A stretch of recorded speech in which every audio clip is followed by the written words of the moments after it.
Nyanyi ya, menyonyo ya.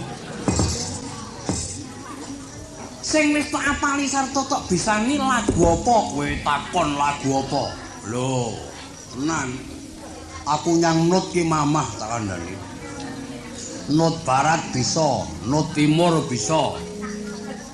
Mumpung iki siji loro sedulurku Surabaya ya isih ana sing lenggah, yen perlu ditotoke.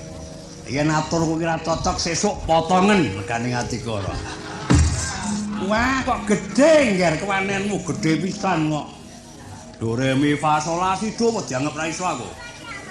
Do re mi fa sol la si do re mi fa sol la si do lho.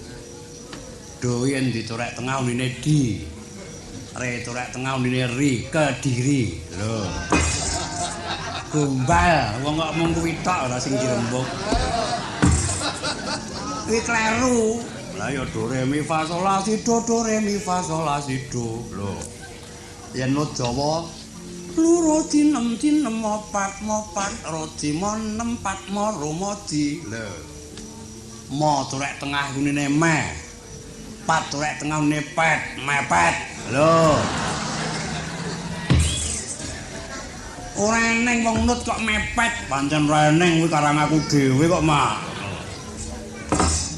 Piyen ngaturke lagu apa? Lho, aku kuwi mung lagu lumrah tak anggap lumrah. Sing urung tau tak aturake ana kene.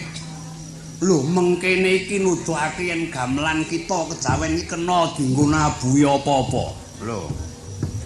Ora mung nabuhi wayang, ora mung nabuhi kelenengan, ora mung nabuhi wayang wong, ora mung nabuhi ketoprak. Ning apa-apa bisa ditabuhi nganggo gamelan. Nadyan saiki obyeke dangdut. Lho. Monggo dangdut irama padang pasir wadene gamelanku bisa dienggo dangdut. Sing tak karepe gamelanku kuwi dudu duwekku, gamelan kita iki kena dienggo dangdut. Kowe bisa apa piye? Yen ora ngandel mirengno lagune Pujiku Urama Dangdut Slendro nyilih pathet sanga sik. Lho, dangdut. Lho, iki wis trasik, Mak.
Dangdut.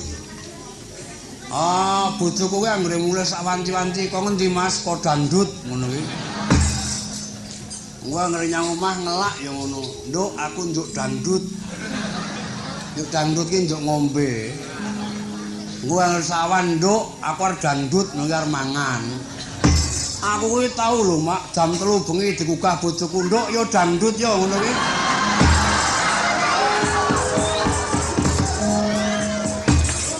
dangdut ki ngopo? Ya mlaku-mlaku ngono. Tanggal kembang kacang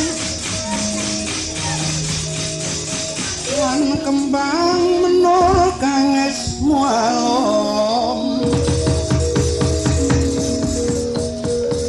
yang oyot-oyotan katiku semua ngambar ambar kukus sing tupo kumelon negelon ati mega kang membo padoro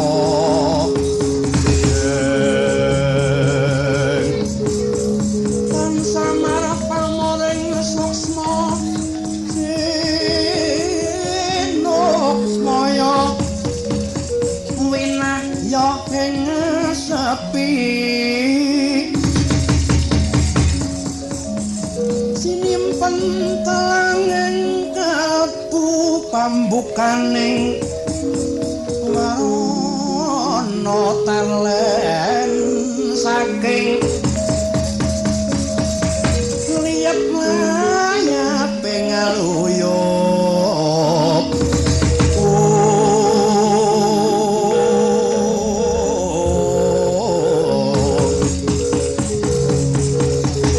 Peno pesating supena sumusuping rasa jati.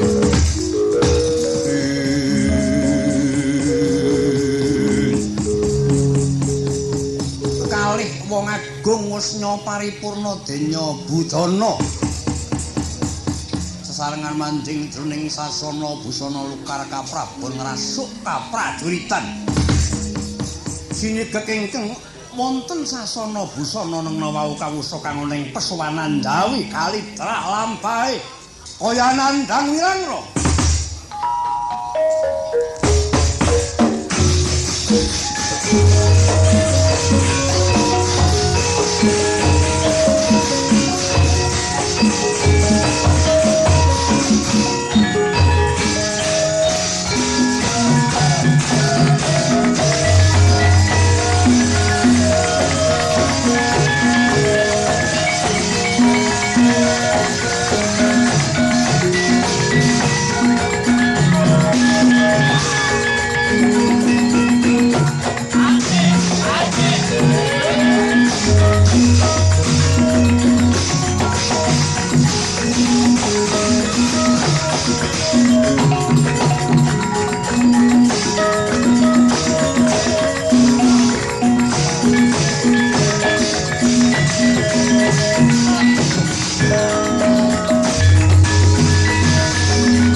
Dursasana.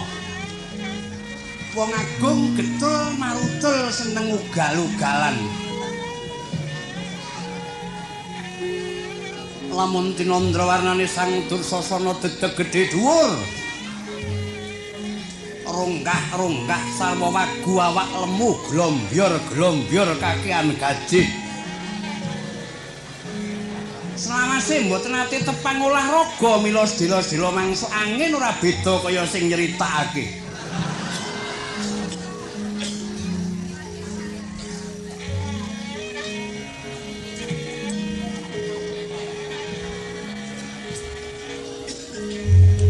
Bathuk manyul mripat pendul irung kaya penthul lambene gandul untune gingsul. Alis kaya ketunggang hidepe sak sada-sada. Rengos rapang sak kepal sisih. Gedawan ngantos denubetake ing kuping kanan kiring. Kudhek wok simbar jojo kulit brit kaya dembaga gumendleng sudukane. Satriya demene pang seneng muni ala kulina nginger kiblating panembah nanging ana petingane sawetara. Denya mboten awel dhateng bondo. Selawasien tetuku ora tau nganyang. Yen pinuju blanja pengaji 150 duwite mung 75 dudule ra dijaluk bali.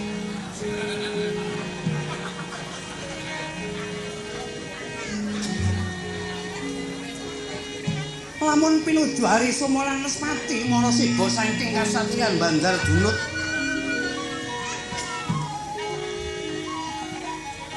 dumugi negari Ngastina dipun kintul bocah cilik-cilik pirang-pirang atus dipun keploki, dipun tabuhi. Mboten duka nanging kapara rena ing penggalih. Apa to tandane bocah cilik-cilik kang samya nderekake tindake Sang Dursasana sak nggon-nggon pinaringan ganjaran gelang kawat.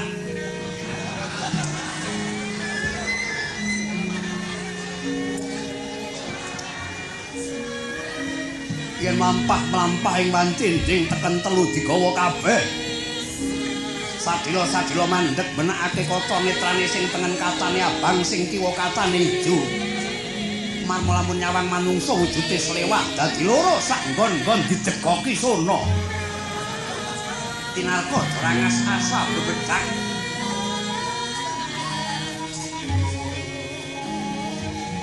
Lamun mara seba plenggane Sang Dursasana tundha sekawan ngandhap piyambak damen. Dipun tumpangi Bilabuak. Tumpangi Widik.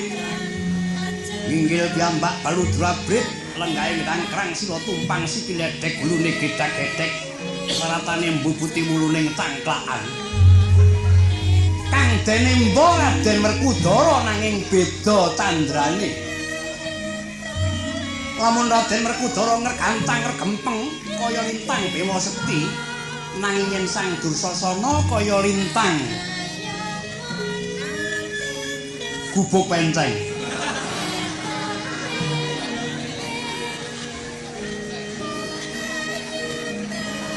Mula ingkang paman midil saking juling Datuwaya mlebeki galiah lampahe.